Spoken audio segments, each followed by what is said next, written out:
Namaskar and welcome to this exciting new episode of Sathology Debunking Mythology.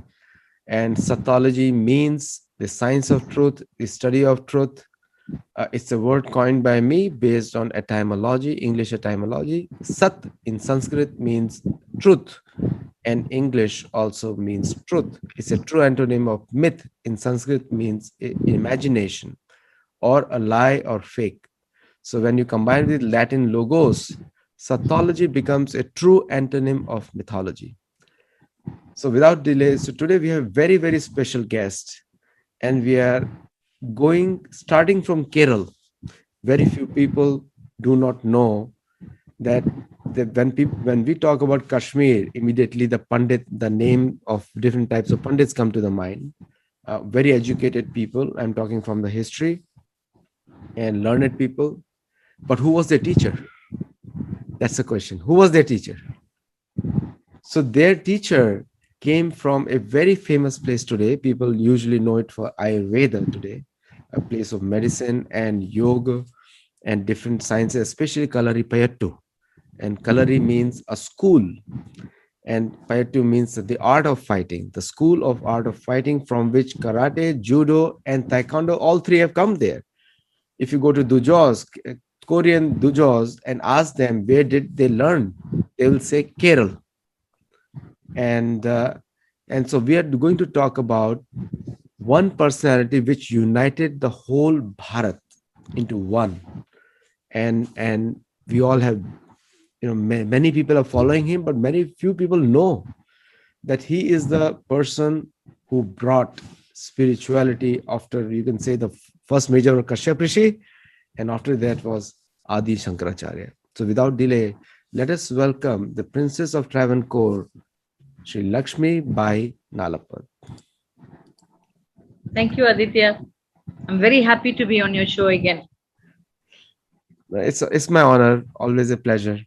So, and you were singing some Shuktas, very beautiful singing voice before, and I never heard that before, and a very melodious voice. And so you're Thank you not so only much. a well-read person, but you are a very good singer also. I shall not sing. Let the audience have that illusion that I am a good singer. Thanks to your comments. Actually, I was singing the story of Ramayana, written by Swati Tirunal, who was the king of Travancore. He's written the whole story of Ramayana in one song. Right.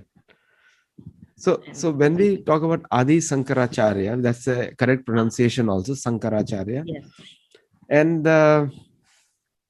very few people understand that he went from Kerala in the south and established the first Sharda Peeth, which is in ruins today in Gilgit Baltistan area of today's Pakistan. And during the process, he stayed in Amarkantak, Shahdol, and then set up 4 different matha, but the main math was in Gilgit Baltistan today. So he united the whole Bharat, and a very revolutionary concept where he walked all the way. So why is this aspect of history somehow we are discussing it today, but not emphasized so much today?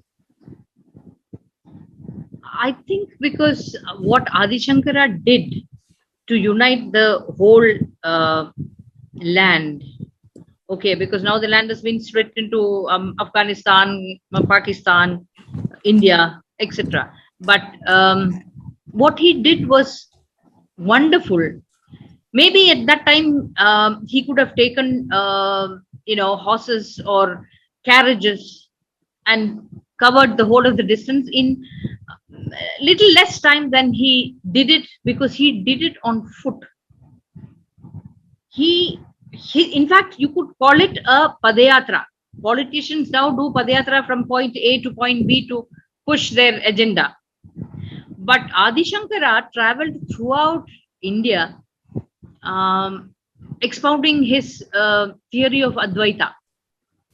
His theory of Advaita is basically that there is no two-ness, everything is one, yoga. Okay, and what is inside all of us is the divine. There is no schism between what is divine and what is mundane. And at that point, it was a very revolutionary idea. And he was able to successfully convince a lot of people about the veracity of his theory. And he also, and that is how he did such a lot for this philosophy, which we now call Hinduism.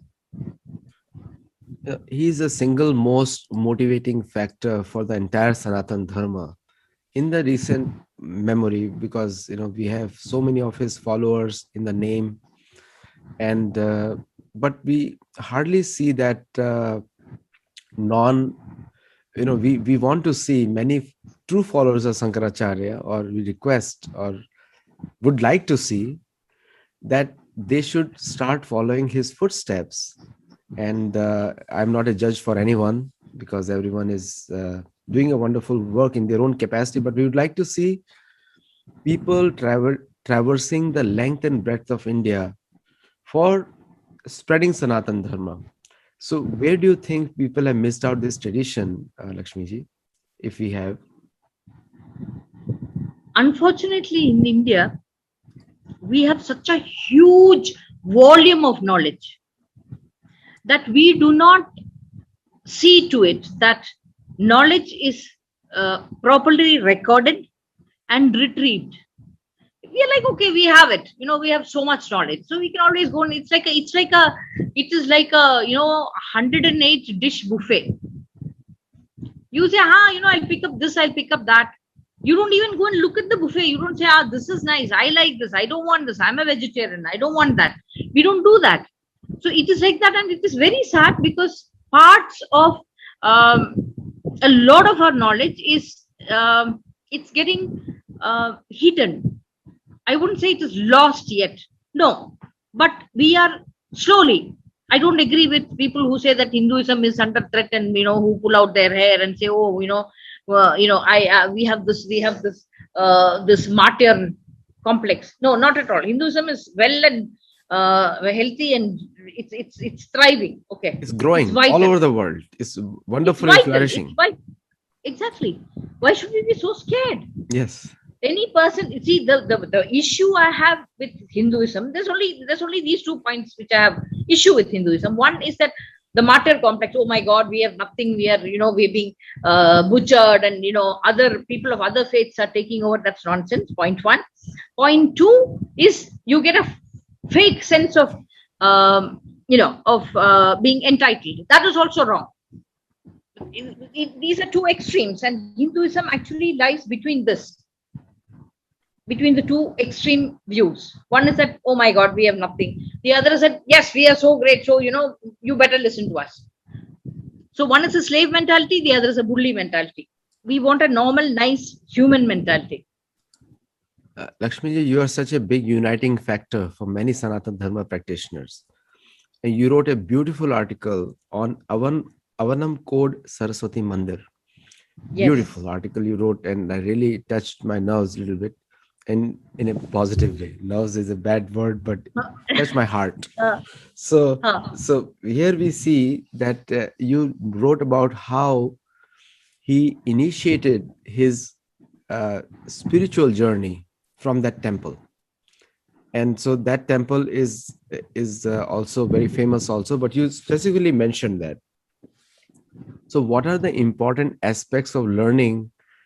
And I also know, I did research on that temple, that he spent some time initially documenting some of his experiences from the beginning.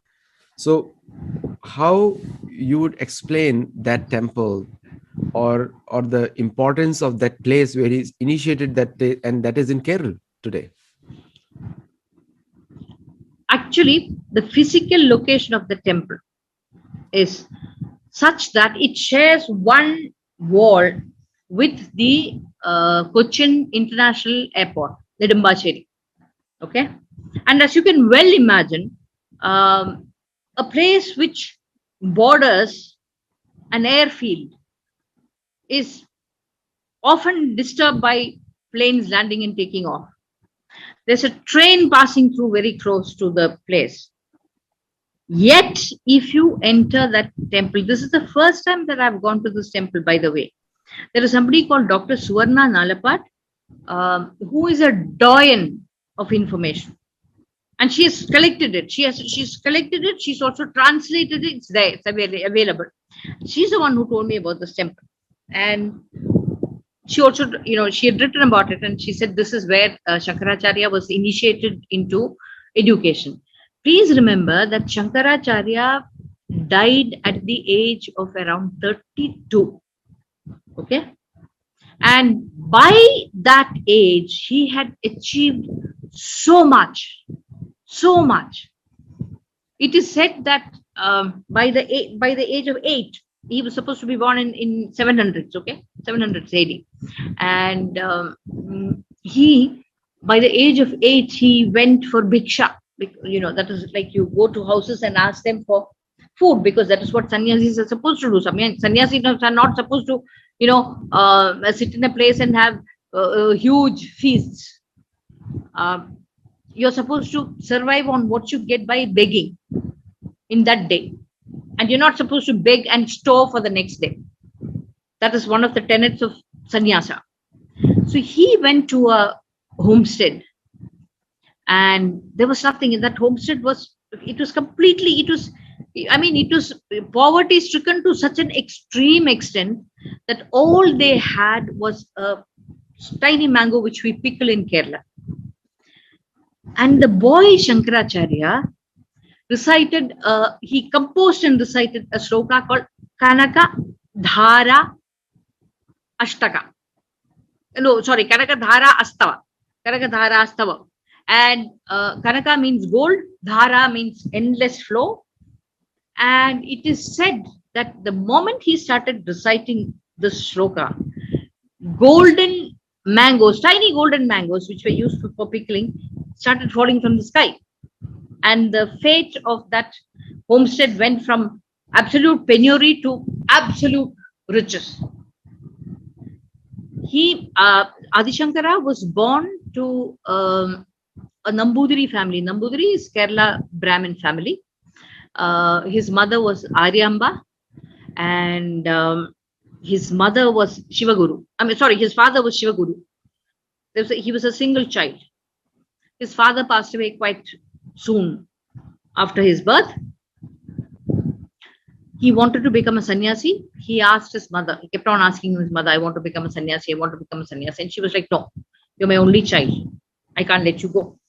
So then what they say is that one day when this little boy Shankara was having a bath in the river, a crocodile came and caught hold of his leg, and the crocodile was dragging the boy into the river, drowning him, possibly later on eating him. At that point, Adi Shankara shouted out to his mother. He says, look, I'm dying. Will you let me take sannyas, at least at this fag end of my life, because I'm going to die. And Arya Amba was naturally very upset, and she said, okay, fine, I give you sannyas. I give you permission to become a sannyasi. And then this crocodile mysteriously disappeared. It let Shankara go. And they say that there is a belief that Adi Shankara is an Amsha avatar, which means a part incarnation of Lord Shiva. Shiva as Dakshinamurti, he who faces the south, is supposed to be the Adi Guru, or the very first Guru. And he's a young boy. He's pictured as a young boy, and his students are pictured as old men who are learning from him. And they commune in silence. And Adi Shiva is supposed to be, Dakshinamurti is supposed to be the first Guru. Saraswati is the one who dispenses knowledge. She's also one who gives people the gift of communication. There's no point in knowing a lot of things if you can't convey it to the next person. It's good for your own sake, but it won't help. Had Adi Shankara sat in his illam or in his homestead, and had he done his own personal sadhana or practice, he would have got moksha. But it would not have affected India to the extent that his teachings and his very being did, because he took care and he was kind enough to spread this message throughout the land. They say that news, the news is NEWS, that is north, east, west, south. Adi Shankara covered all the four directions. He codified. Actually, if you look at Adi Shankara, if you check, at the age of 32, please remember that. If you look at just his compositions, forget about spirituality. If you look at his compositions, they are so beautiful. They are lyrical. The words are brilliant. The music innate in them is brilliant. There is this Mahishasura Mardini Stotra, which is Aigiri Nandini Nandita Medini Vishwa Vinodini Nandanute Girivara Vindhya Shiroti Nivasini Vishnu Vilasini Jishnunute Bhagavati He Kantha Kudumbini Bhuri Krute Jaya Jaya He Mahishasura Mardini Ramya Kabardini Shaila Sute. This is just one stanza. It goes on for 21 stanzas. It's beautiful. Even if you don't know the words, even if you can't understand the words, just the music, it raises you from a normal, mundane level to the next level. And that is what divinity has to do. Divinity cannot push you down. I remember you're telling me, Aditya, in one show that there's a gentleman who wandered around India and he said only Krishna is the God because he's having fun. I agree with you. I agree with the gentleman. Religion has to be positive. Spirituality has to be positive. If it is not positive, what you're practicing is not spirituality. So true. So true. If you're morose, then how can you be spiritual? If you are, exactly. Spirituality is there to make you happy. And I can see the feedback now in the live show. They just want you to go on and on with that. And these people cannot understand what you spoke, but they just love the vibrations. Just now, you just cited a few things. And people do not know that the Puri temple Jagannathashtakam is made by Adi Shankaracharya. He wrote it. Yes.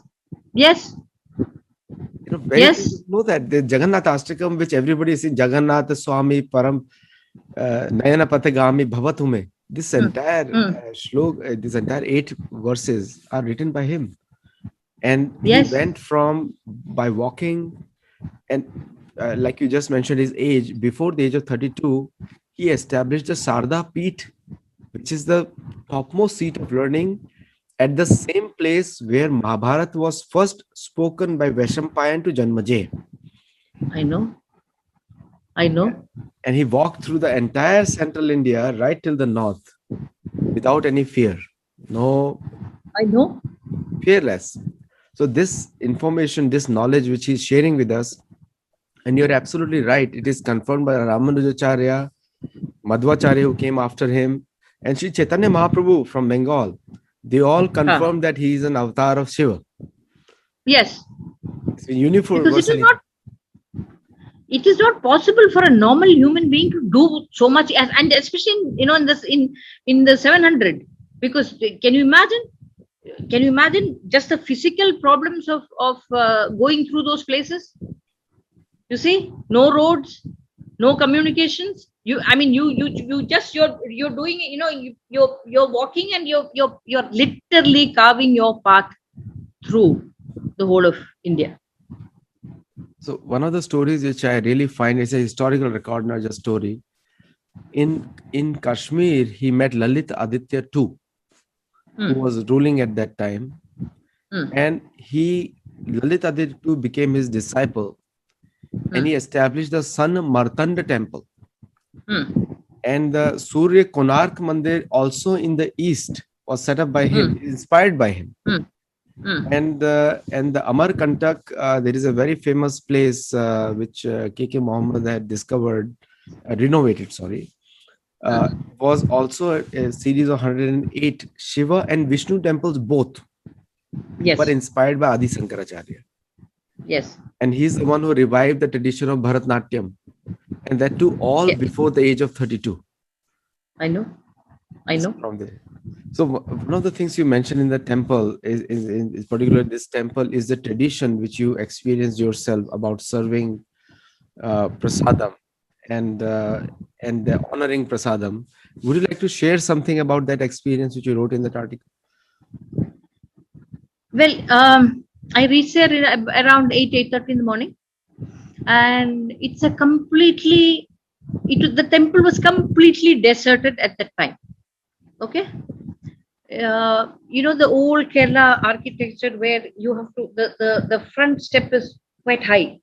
It is kept that way, so that cats and dogs and those kind of animals don't go into the temple by accident, and you really have to lift your foot over that, your leg over that, and then you enter.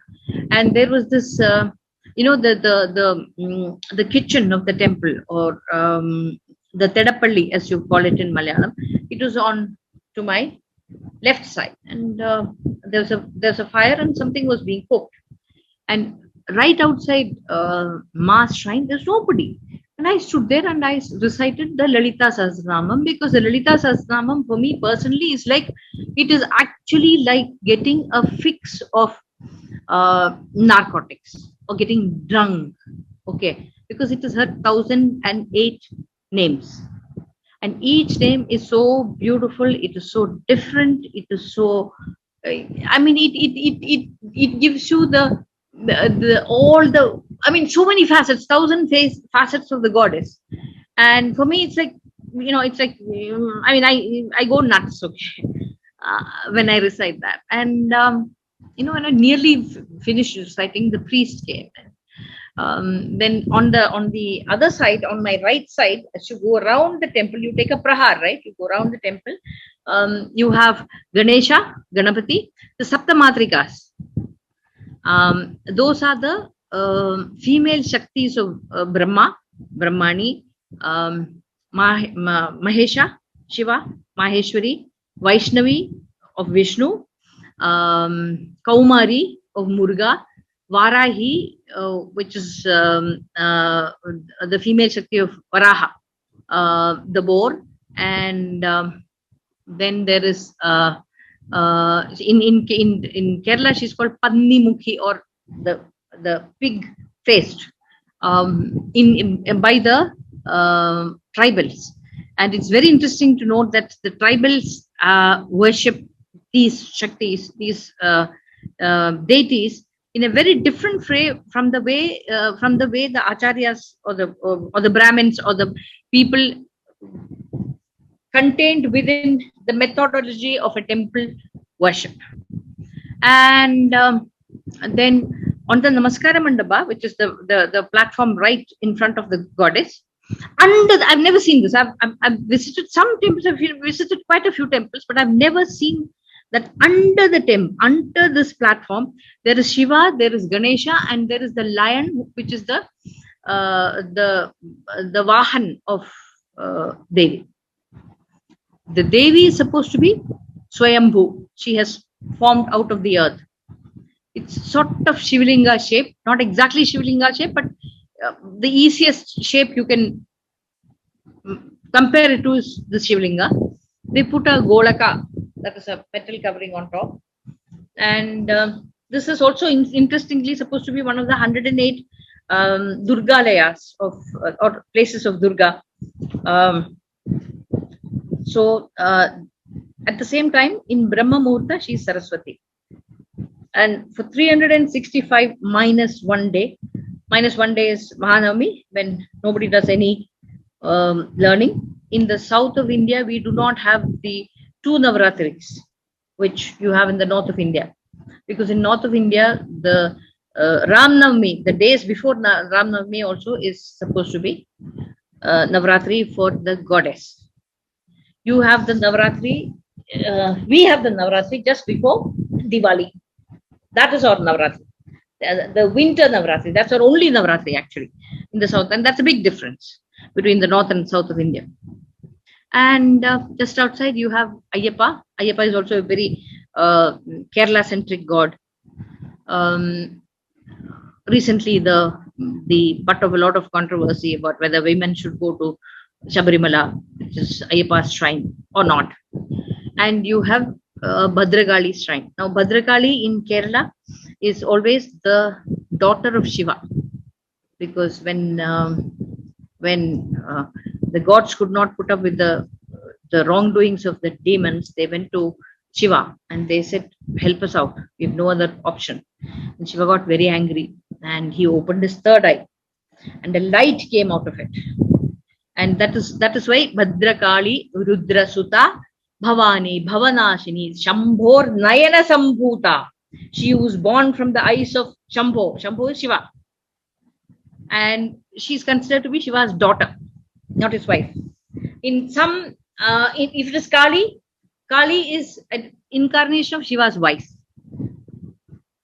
And it's beautiful. I mean, it's there is a sense of timeless peace in the temple, despite the aeroplanes, despite the screeching trains. It's wonderful.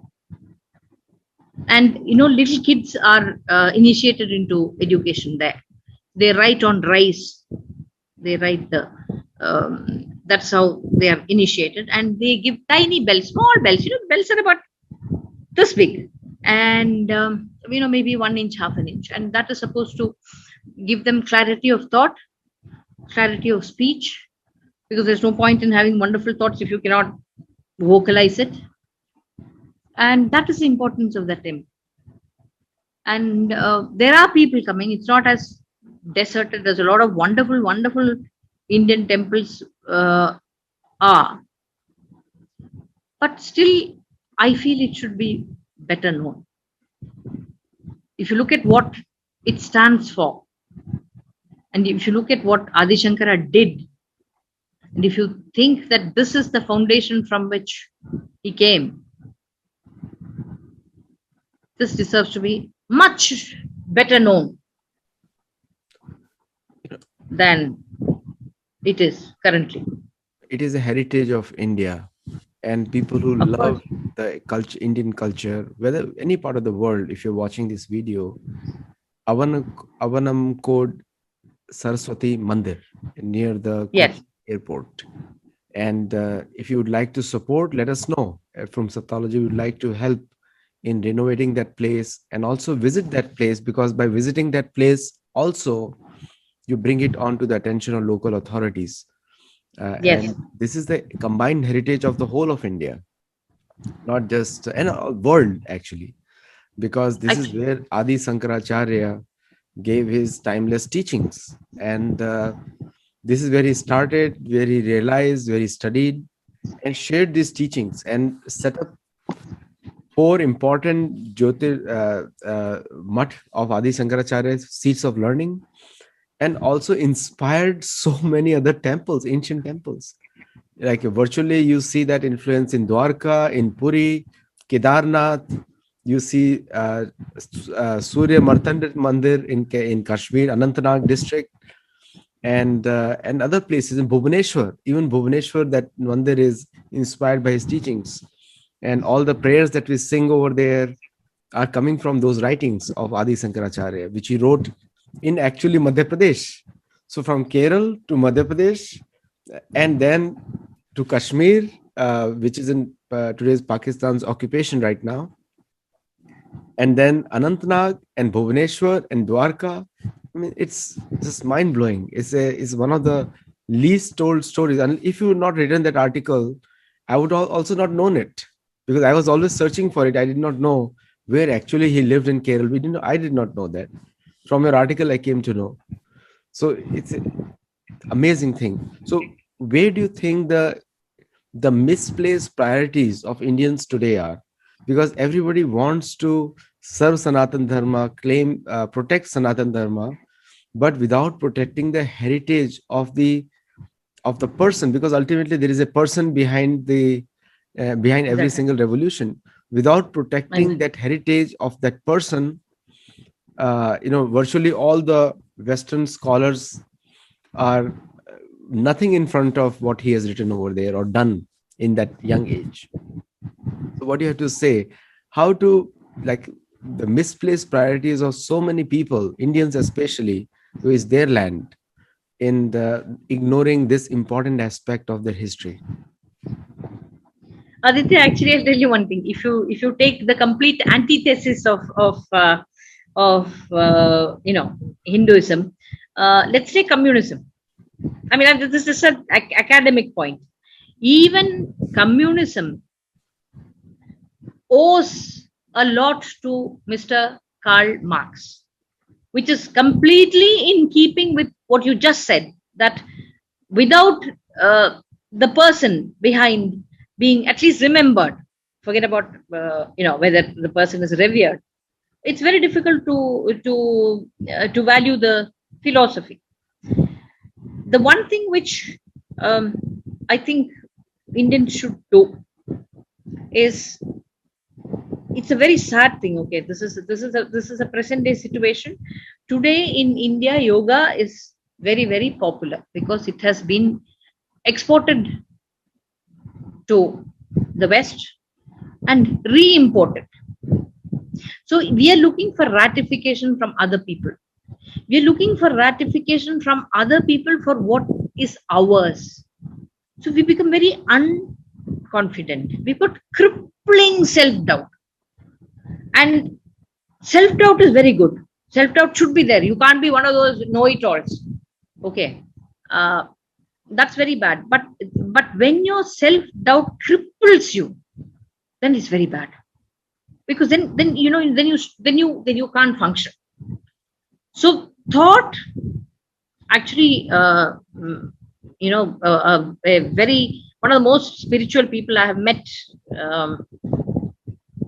have told me this very interesting thing, that Shiva has three lines, or the three marks, 3 lines of bhasma on his forehead, and this gentleman says that is the first sign of thought, because when you think, you wrinkle your forehead and lines come. And according to him, when you have the desire to learn, you start thinking, and when you start thinking, those lines come. Then if you really want to know something, you go after it, right? You have to go after it. There's no point in sitting in a conference and thinking, I would like to do so. So then you look around, you ask people, how do I learn this? How do I go about it? And then you gather knowledge. Then you actually do it. In the Lalita Sahasranama, there are these 3 phrases: Ichha Shakti, Jnana Shakti, Kriya Shakti. Ichha Shakti is the desire. Jnana Shakti is the knowledge. The Kriya Shakti is the actual action. And without this linear movement, I don't think we can gain anything. So first thing Indians have to do is, you have to be aware of that we have a treasure within ourselves, within the Advaita of Shankaracharya says that the God you worship is the God in you.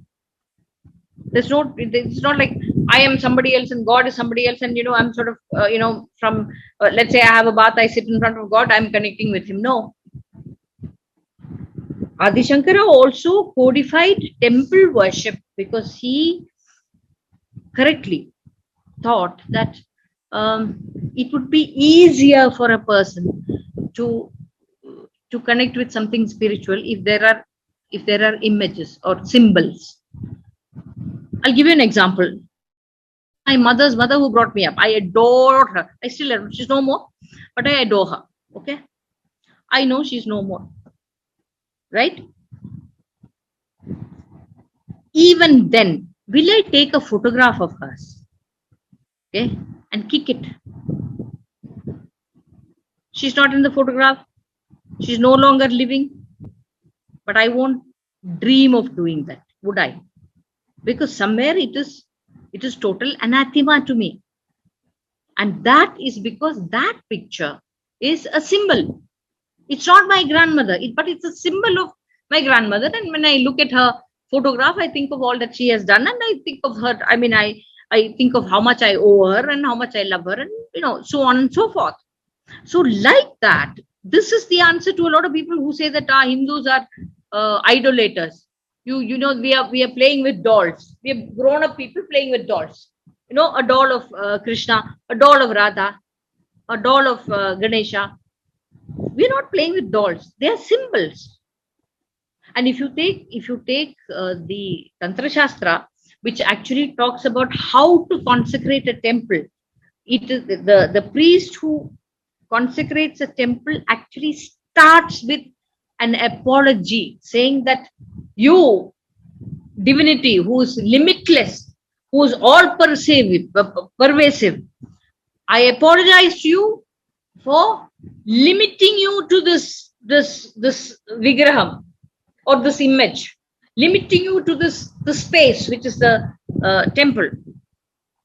And please forgive me for doing that. I'm limiting you. I'm as a human being, and because I am within my human frame, I am limiting what should be limitless into this symbol. And it is because the divine has been, that's the whole idea of consecration. Consecration is nothing but, you know taking the divine and putting it into this X place of worship. And I'm limiting you to in within my human frame to something like this, I agree. It's a solemn, very very solemn contract between the priest and the God who is consecrated. That uh, I agree to feed you like a human being. I abhishekam, I give you a bath, I decorate you, I give you food which is naivedyam, I put you to sleep. Then it becomes very similar to a human activity of a day or a night or a day and a night, and each day goes on and so forth. And this is the answer to whether Indians are playing with gods, make believe, sort of grown ups who haven't exactly come to terms with their childhood. And that's not true. This is again because of lack of knowledge. Nobody tells you. And then, somebody says, does the stone god come and eat? Does the stone god actually come and eat food? No. So then you get confused. You don't have a reply to give them. And the moment the moment anybody plants a serious doubt in the minds of anybody who's a seeker, then the seeker is in trouble. Unless he has the willpower and the sources to go to clarify that. That is how we being controlled. Great point, because the Western, when we seek approval from the people who do not belong to the culture, definitely we start following their culture, because now Exactly. we are saying that you tell me what I should do, and that is a beginning of a decline of your own thought process and your own independence. When you talk about independence, that also means independence from the shackles of the mind. And if somebody is not if somebody is pulling your thought process, that means you are never become independent in the first place. And Sanatan Exactly. Dharma is all about becoming independent of all Exactly. obstructions to the mind, not Exactly. just otherwise you won't develop an open thinking, and you won't be really free. Great point you made, Lakshmi ji. Thank And you. it's always a pleasure to have you. If you want to say something else on Adi Sankaracharya, I don't have any questions for you, but if you want to add something, if I missed out, please say. Well, I would say that the whole of humanity, is blessed to have somebody who did this, somebody who codified the worship of Hinduism. It is Mukpatti Mukkodi gods, which is 33 crores of divinities. Okay, that Hindus has, and he sort of codified them into actually it was earlier which is Ganapati, Chaurya, which is the sun, Vaishnava, which is Vishnu, Shakteya, which is Bhagavati, Devi, and Shaiva, which is Shiva. Now, of course, it's more or less Shaiva, Shakteya, Vaishnava. That is one thing, and he was able to build these wonderful mutts.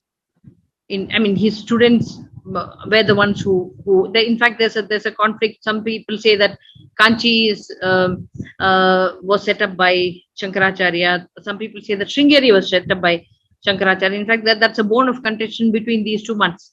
But what is most important is that even if you know nothing about Sanskrit or philosophy or whatever it is, just listen to his compositions. They're all on YouTube and stuff like that. Just listen to it, because you know it's like you listen to Shankaracharya's composition, it makes you feel like dancing, because there's so much rhythm in it, so beautiful. I'll just say one thing. There is something called Vishnu Bhujangam. Bhujangam literally means snake. There are so many Bhujangams that he's written, Bhavani Bhujangam, you know, and the beauty of that, it is actually like a snake, you know, the sound. Mukhe mandahasam nakhe chandrahasam kare charu chakram sureshadi vandyam bhujange shayanam bhaje patmanabam hareranya devam namanye. And it goes on, you know, like you needn't understand anything. You needn't understand anything. If forget about everything of every philosophy, if every human being chooses, this is an act of volition. If every human being chooses to be open to beauty, whatever kind, visual beauty, audio beauty, you know, fragrances, he or she has taken their first step to self-realization. Because without beauty, nothing works. Correct. And if that is there, we are blessed. You know, there comes you said a very important point here, Vapu versus Vani. You know, it's important to follow the Vani of an Acharya than to follow the Vapu. The Western audience is only favored on Vapu because it's very charismatic oriented. But the Indian culture is based on Vani. So it's following the words of Acharya is more important than following the body of the Acharya.